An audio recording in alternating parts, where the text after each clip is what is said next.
নমস্কার বন্ধুরা, আমার চ্যানেলে তোমাদের সবাইকে স্বাগত। তো আজকে আমি তোমাদের সাথে একটা মেকআপ লুক শেয়ার করছি, যে মেকআপটা করে আমি একটা বিয়েবাড়ি অ্যাটেন্ড করেছিলাম।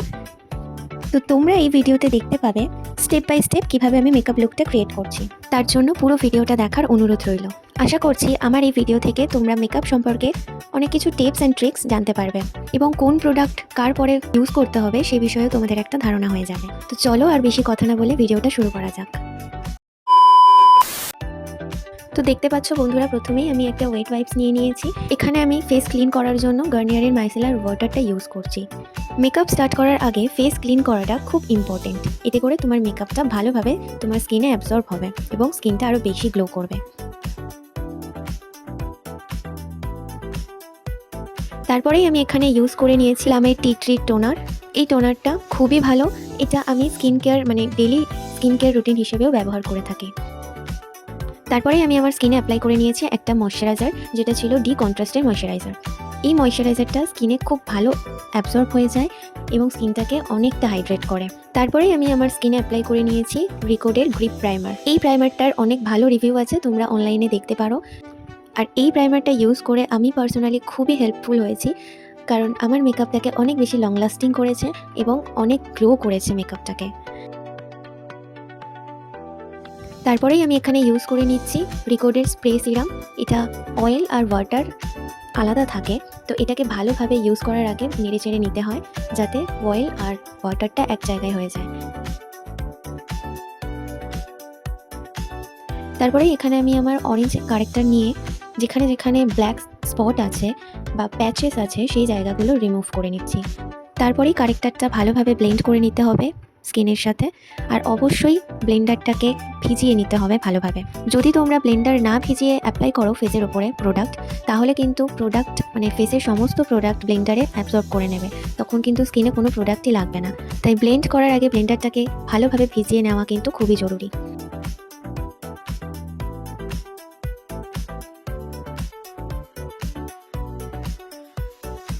তারপরে আমি এখানে ইউজ করে নিয়েছি ক্রায়োলানের একটা কনসিলার, যেটা দিয়ে আমি আমার ফেসটাকে নিউট্রালাইজ করবো, পুরো ফুল ফেসে এটাকে আমি অ্যাপ্লাই করব। যেহেতু এখন গরমকাল পড়ে গেছে, তাই গরমের জন্য ক্রায়োলানের ডার্মা কালার খুবই কার্যকরী।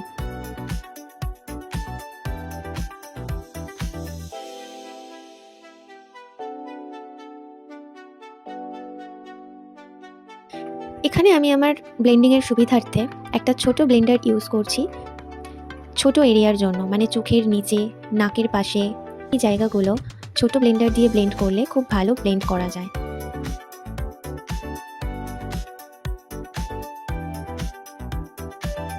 তারপরেই আমি অ্যাপ্লাই করে নিচ্ছি ফরএভার 52 একটা ফাউন্ডেশন।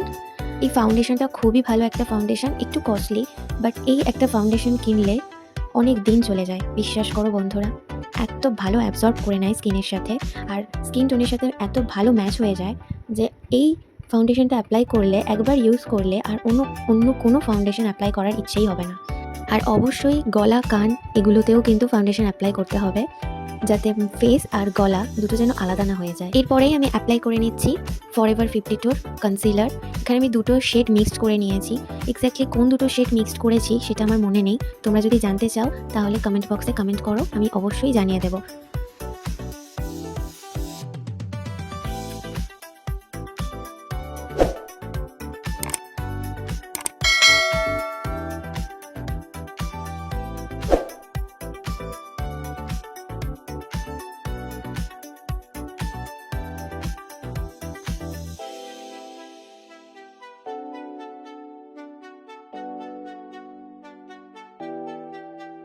তারপরে আমি অ্যাপ্লাই করে নিয়েছি ফরএভার 52 কম্প্যাক্ট পাউডার।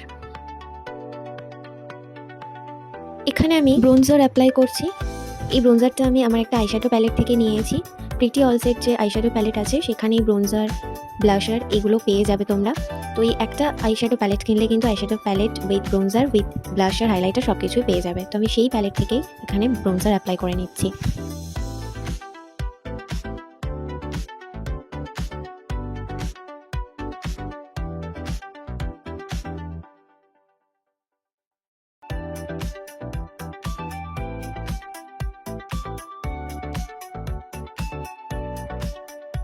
তারপরেই এখানে আমি একটা ব্লাশার অ্যাপ্লাই করে নিচ্ছি, যেটা ছিল আই ম্যাজিকের touch blusher.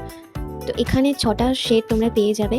Medium to fair টোনের জন্য যতগুলো ব্লাশার প্রয়োজন হয় সব রকমের কালারই এই 6টা শেডের মধ্যে অ্যাভেলেবেল। মানে এই 6টা কালার মিক্স অ্যান্ড ম্যাচ করে তোমরা যে কোনো ফেসে ব্লাশার দিয়ে দিতে পারবে, যে কোনো টোনেই এটা অ্যাপ্লাই করা যায়।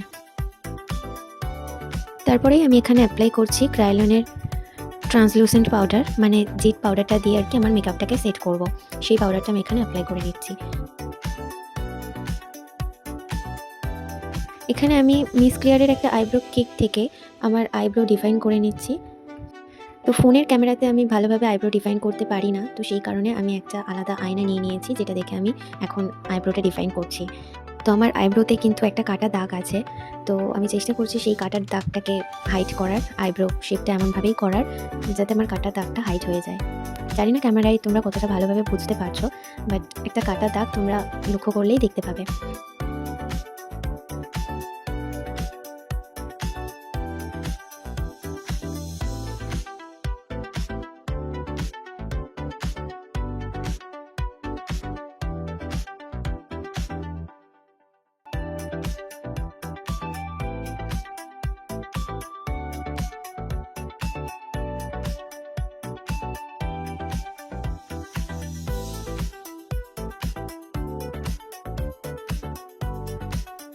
আমার বেস মেকআপ হয়ে যাওয়ার পরে এখন আমি আই মেকআপ করছি। তো আমি চেষ্টা করছি আই মেকআপটাও তোমাদের সাথে শেয়ার করার। ফার্স্টেই একটা হোয়াইট কনসিলার অ্যাপ্লাই করে নিয়েছি, যাতে আমি এরপরে আইলিডে যে কালার অ্যাপ্লাই করব সেই কালারগুলো যাতে আরও ভালো ভিজিবল হয়, সেই জন্য একটা হোয়াইট কনসিলার অ্যাপ্লাই করছি আইলিডে।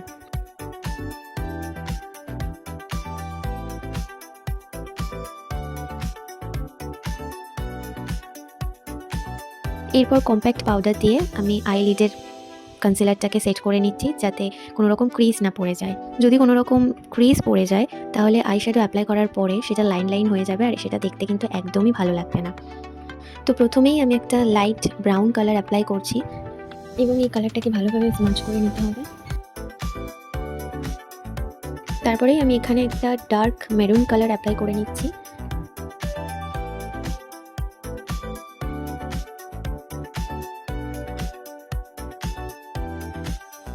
তারপরে একটা ডার্ক পিঙ্ক কালার অ্যাপ্লাই করে নিচ্ছি আমার আউটার কর্নারে, কারণ আমি একটা ইয়েলো কালারের শাড়ি আর সাথে পিঙ্ক কালারের ব্লাউজ পরবো, তো সেই কারণে ম্যাচিং করে আমি আই শ্যাডো দেওয়ার চেষ্টা করছি। তো এখানে আমার আই শ্যাডোটা অ্যাপ্লাই করার পরে দেখলাম যে শ্যাডোটা একটু বেশি ডার্ক হয়ে গেছে এবং কালারটা ছড়িয়ে গেছে, তো সেই জন্য এখানে আমি একটু ব্লেন্ডার দিয়ে স্মাচ করে নিচ্ছি। তারপরে এখানে আমি একটা প্রেস গ্লিটার অ্যাপ্লাই করে নিচ্ছি আমার আইলিডে।